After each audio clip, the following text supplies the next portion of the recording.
আমরা কিন্তু চলে এসেছি ফাইনালি রক গার্ডেন। দেখতে পাচ্ছ বহুত খতরনাক রাস্তা পার করে আমরা এখন রক গার্ডেনে। আমরা কিন্তু ওইখান দিয়ে উপরে উঠলাম।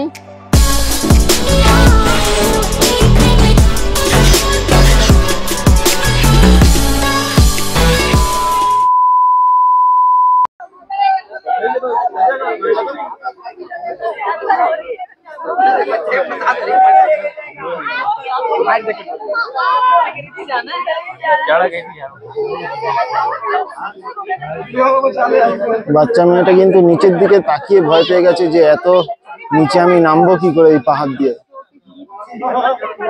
তারও ভয় পাচ্ছে।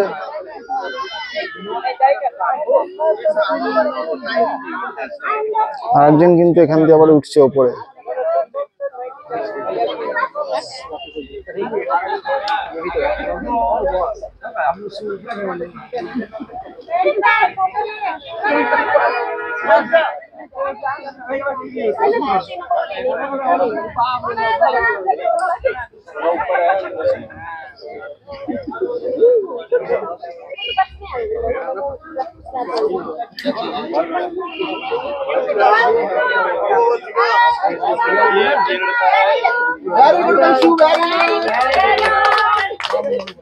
बहुत बढ़िया वंशु, बहुत बढ़िया।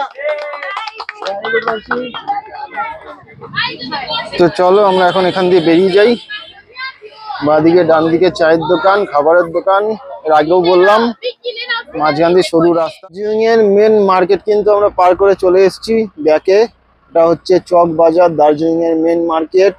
এখানে কিন্তু পুরো ডান দিকে বাঁদিকে সব দোকান আর দোকান, সবকিছু এখানে পাওয়া যাবে। মেন মার্কেট দার্জিলিং এর বলতে এটাই। গাড়ি পার্কিং, পেট্রোল পাম্প, মানে যাবতীয় যা যা কিছু লাগবে সবকিছু কিন্তু এইখানে পেয়ে যাবে।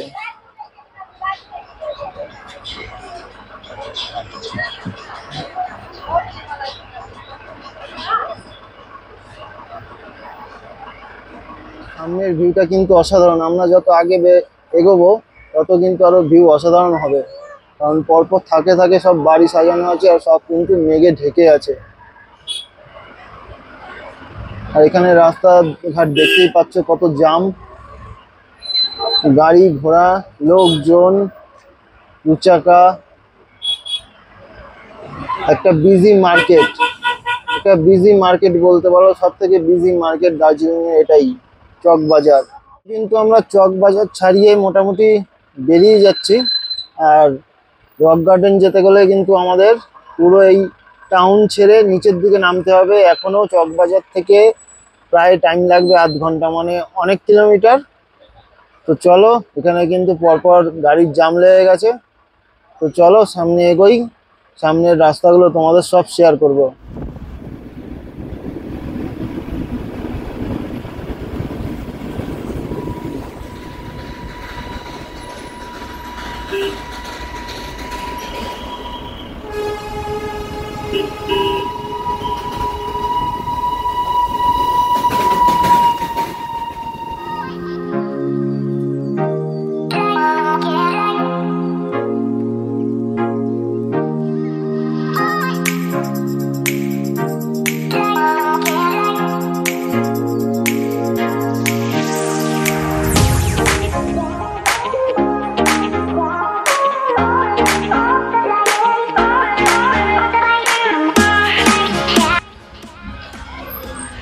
এখন কিন্তু আমরা রক গার্ডেনের পথে রওনা দিয়ে দিয়েছি। আর রক গার্ডেন কিন্তু দার্জিলিং এর সব থেকে ভয়ানক রাস্তা, ডেঞ্জারাস রোড ইন দার্জিলিং।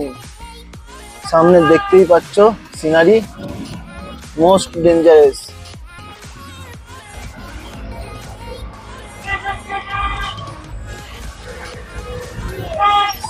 এখানে টার্নিং গুলো খুবই খতরনাক।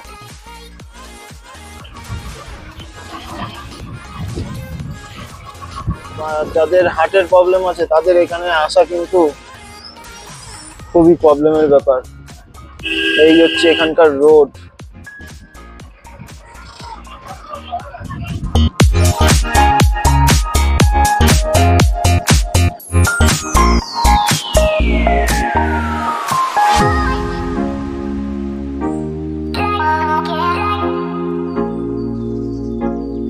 আমরা কিন্তু চলে এসেছি ফাইনালি রক গার্ডেন। দেখতে পাচ্ছ বহুত খতরনাক রাস্তা পার করে আমরা এখন রক গার্ডেনে। আর এখানকার রাস্তাও কিন্তু সেই রকম খারাপ, কিন্তু সিনারি কিন্তু অসাধারণ।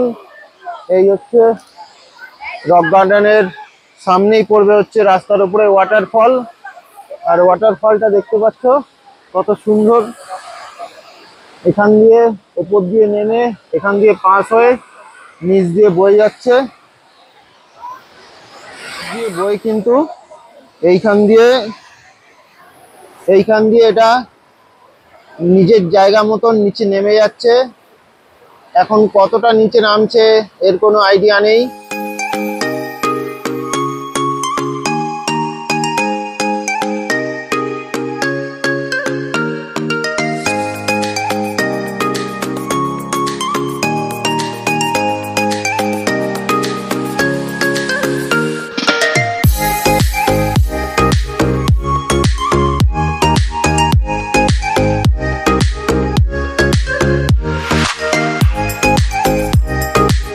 চলো আমরা এখন টিকিটটা কেটে নিই, টিকিট দেখি কত করে নেয়।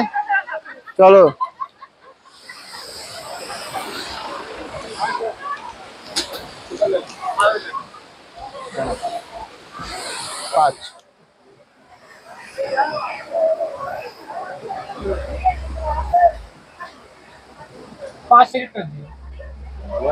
আমরা টিকিট কিন্তু কেটে নিয়েছি, পার হেড 20 টাকা, 5 জনের টোটাল নিয়েছি 100 টাকা। তো চলো 5 জন।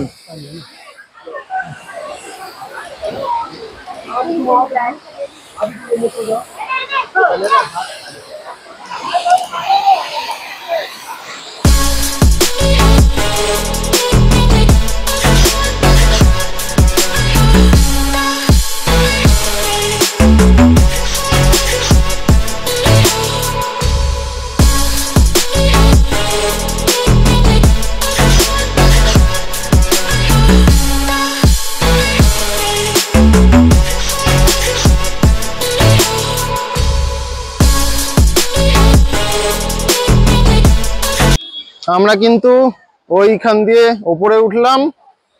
ডান দিকে হচ্ছে রাস্তা, ডান দিকের হচ্ছে ভিউ এরকম। সামান্য একটু উপরে উঠেছি রাস্তা, এখান দিয়ে আমরা উপরের দিকে উঠবো। এটাও কিন্তু খাড়া রাস্তা, ভিডিওতে অতটা বোঝা যাচ্ছে না, কিন্তু এটাও কিন্তু অনেকটাই খাড়া রাস্তা। অনেকটা উপরে উঠতে হবে, এখান দিয়ে ঘুরে ঘুরে 3-4 রাউন্ড দিয়ে আমাদের উপরে উঠতে হবে। তো চলো। গার্ডেনের উপরে ওঠার পর কিন্তু তোমরা এইরকম দৃশ্য দেখতে পাবে। এখানে একটা স্টেজ মতন করা আছে গোল রাউন্ড, আর এখানে সব বসার জায়গা করা আছে। এখানে একটা ছোট ব্রিজ আছে।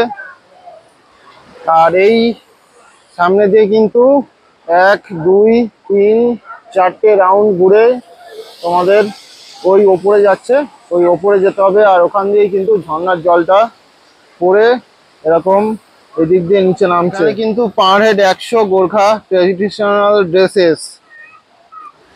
এই খাড়া চড়াই দিয়ে উপরে উঠতে হবে। এখনো 4 রাউন্ড আমাদের ঘুরে উপরে উঠতে হবে। আর যত উপরে উঠছি তত কিন্তু সাইডের সিনারি আরো অপূর্ব হচ্ছে। যত উপরে ওঠা যাবে তত কিন্তু সিনারি আরো অসাধারণ হবে।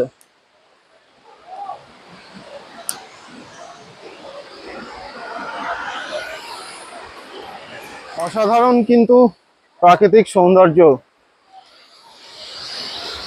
আমরা এখন যে জায়গায় চলে এসেছি এই জায়গাতে কিন্তু সেই অপরূপ সৌন্দর্য, অপরূপ। এই হচ্ছে এরকম সরু রাস্তা, আর এখান দিয়ে আমরা উপরে উঠছি। সামনে দেখো, সামনে মাথা খারাপ করা ভিউ।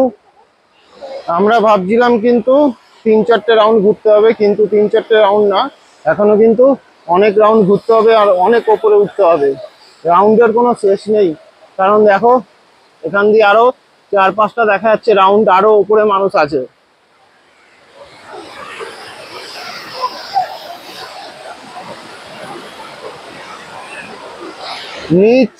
নিচ কিন্তু অনেকক্ষণ আগেই ফেলে অনেক উপরে চলে এসেছি। আর এটা কিন্তু পুরো একদম পাহাড়ের ওপর দিয়ে ঝর্ণার জলটা নামছে। চলো একদম লাস্ট মাথায়। এখানে কিন্তু আবার একটা ছোট ব্রিজ করা আছে।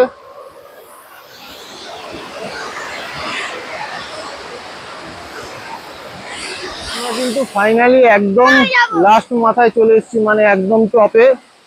দেখতে পাচ্ছ এখান দিয়ে ঝর্ণার জলটা পড়ছে, আর এর ওপরে কিন্তু আর যাওয়ার জায়গা নেই, এটাই হচ্ছে লাস্ট। আমরা চলে এসেছি।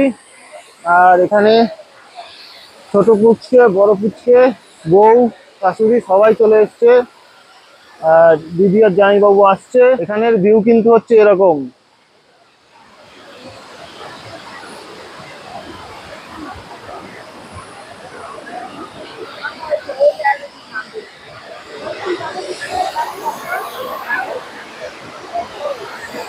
এটাই কিন্তু লাস্ট, এর পরে আর উপরে যাওয়ার জায়গা নেই। যাওয়ার জায়গা আছে কিন্তু পাশে এটা, এইখান দিয়ে ঘুরে ঘুরে আবার উপরে উঠতে হবে। এবার উপরে উঠে কি আছে সেটা জানি না, এটা গিয়ে তোমাদের সঙ্গে শেয়ার করছি। চলো। ঝর্ণার পাশ দিয়ে যে বাদিকের রাস্তাটা দেখালাম, ওই রাস্তা দিয়ে কিন্তু আমরা বাদিক দিয়ে অনেকটাই উপরে উঠে গেছি, আরো উপরে উঠছি। ঝর্ণাটা কিন্তু অনেক নিচে পড়ে গেছে, আমরা ঝর্ণার অনেক উপরে উঠে গেছি। তো চলো আমরা আরো উপরে উঠি, দেখি উপরে কি আছে। চলো। এই রাস্তাটা কিন্তু আবার উঁচু হয়ে আবার নিচে নামছে, আমরা আবার এখন নিচে নামছি। এখন সামনে গিয়ে আবার উঁচুতে রাস্তা আছে, দেখা যাক ওই রাস্তার উপরে কি আছে। একটা রাস্তা কিন্তু বাদিকে নেমে গেল রক গার্ডেনের দিকে, মানে নিচে রক গার্ডেন চলে যাবে, আর আমরা কিন্তু ডান দিক দিয়ে উপরে যাব। এই যে নিচে দেখতে পাচ্ছ, এইটা ওই নিচে দেখো ছোট্ট দেখা যাচ্ছে, ওইটাই কিন্তু রক গার্ডেন। আর আমরা কিন্তু চলে এসেছি এতটা উপরে। এখানে একটা ছোট ঘর মতন দেখতে পাচ্ছি, জানি না এখন এখানে কেউ থাকে কিনা।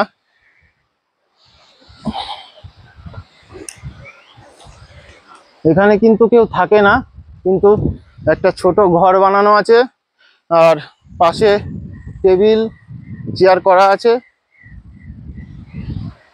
এটাই হচ্ছে কিন্তু লাস্ট, এর ওপরে কিন্তু আর যাওয়ার জায়গা নেই। তো আমরা যেখানে চলে এসেছি এটাই হচ্ছে কিন্তু লাস্ট, এর ওপরে কিন্তু আর যাওয়ার জায়গা নেই। রক গার্ডেনের একদম টপে, মানে ঝর্ণারও ওপরে। ঝর্ণা যেখানে, তার লেফট সাইড দিয়ে রাস্তায় আরো 5-6 রাউন্ড ঘুরেও টপে উঠতে হবে।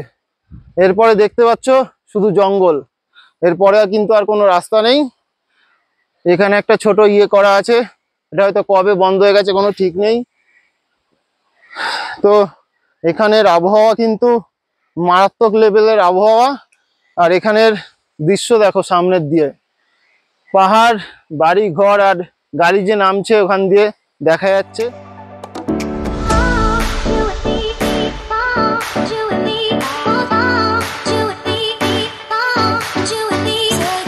লামাটা একদম টপে উঠেছি, আর আজকে রক গার্ডেনের একদম টপে উঠলাম। এখানে কিন্তু ঝর্ণার জলের আওয়াজ পাওয়া যাচ্ছে, তার মানে আমরা ঝর্ণার খুব কাছাকাছি চলে এসেছি। এখন ঝর্ণার ওখান দিয়ে নিচে নেমে যাব। এখন কিন্তু আমরা পুরো ঝর্ণার সামনে চলে এসেছি। ঝর্ণার সামনে বলতে ঝর্ণার নিচেই বলতে পারো, জুতো ফুটো সব ভিজে গেছে এখানে এসে। এইখানে কিন্তু সব ফটো ভিডিও শুট হচ্ছে, আর এইখান দিয়ে কিন্তু জলগুলো নিচে নেমে যাচ্ছে। ঝর্ণার সামনে দিয়ে পুরো ভিউটাও কিন্তু এরকম।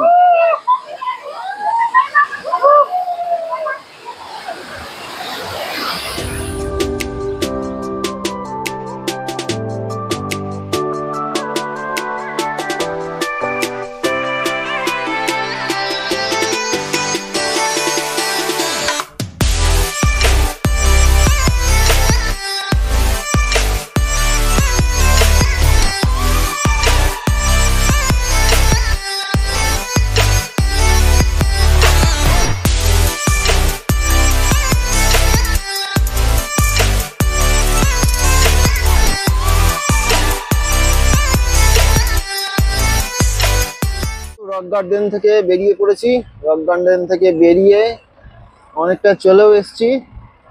আর রক গার্ডেনের রাস্তা কিন্তু খুবই খারাপ, এতটা খারাপ আশা করিনি। রক গার্ডেনের রাস্তা খুব স্টিপ, খুব খাড়া, খুব নিচু জানতাম, কিন্তু এত যে খারাপ, মানে রাস্তাই নেই বললেই চলে। এরকম অবস্থা ভাবতে পারিনি যে রক গার্ডেনের রাস্তার অবস্থা হবে। যাই হোক, যদি দুটো চার চাকা এরকম ঢুকে যায় এই সরু রাস্তায়, তাহলে কিন্তু সমস্যা হয় এই রাস্তায় গাড়ি চালানো। এমনিতেই খাড়া, তারপর আবার নিচু, তারপর আবার যদি রাস্তা ভাঙা হয় বা রাস্তা না থাকে বা রাস্তায় বহুত গর্ত থাকে, তাহলে কিন্তু আসা টুরিস্টদের পক্ষে অনেকটাই চাপের। কারণ দেখতে পাচ্ছ বাদিকে গাড়িটার অবস্থা, চার চাকার অবস্থা যদি এরকম হয়, দেখো চার চাকার অবস্থা দেখো, এরকম উঠতে পারছে না, এতটা খারাপ।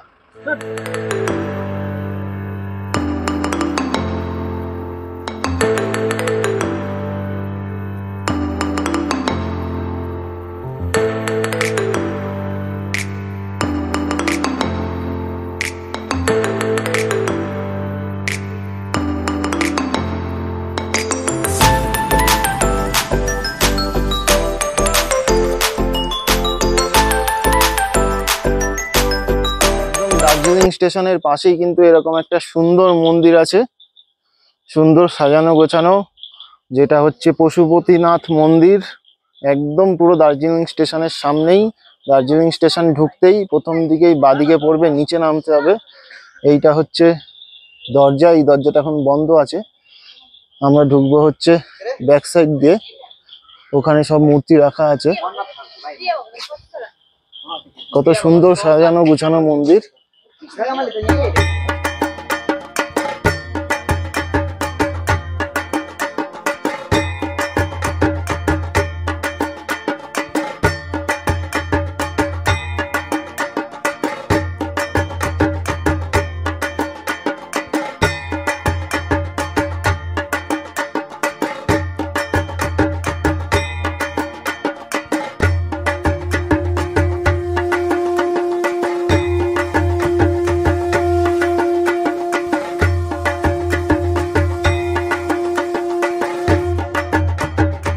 এখানে ডান দিকে আছে হচ্ছে দুর্গা ঠাকুরের মূর্তি, আর এখানে হচ্ছে রাধা কৃষ্ণর মূর্তি।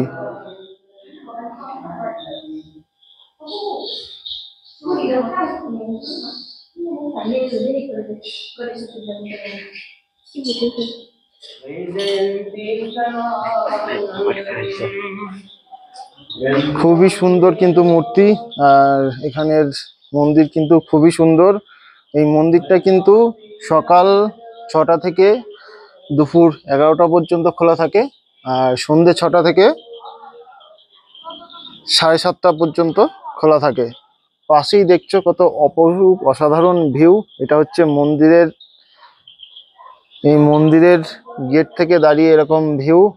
এটা হচ্ছে পুরো দার্জিলিং শহর, পাশেই দার্জিলিং স্টেশন। এখানে কিন্তু শিব ঠাকুরের বাহন মন্দিরে রাখা আছে।